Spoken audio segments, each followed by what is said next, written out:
श्री कृष्ण की नगरी नहीं थी धरती का हिस्सा, जाने कैसे द्वारका नगरी हो गई। विलुप्त महाभारत के अनुसार कौरवों की माता गंधारी ने भगवान कृष्ण को श्राप दिया था कि जिस तरह कौरव वंश का नाश हुआ है, उसी तरह से यदुवंश भी समाप्त हो जाएगा।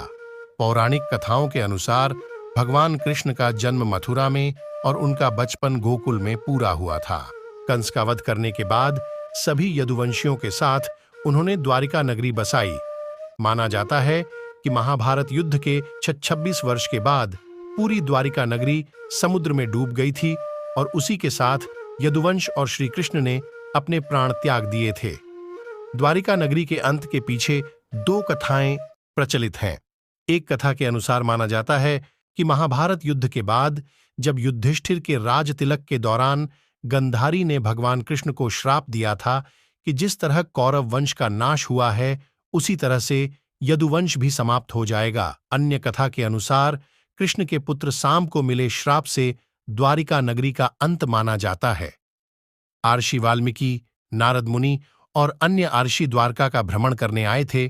तब साम उनका उपहास करने के लिए गर्भवती स्त्री का रूप धारण करके उनके पास गया। इसका पता आर्षियों को लगा और उन्होंने साम को श्राप दिया कि उसकी कोख से मूसल उत्पन्न होगा, जिसके कारण पूरे यदुवंश का नाश होगा।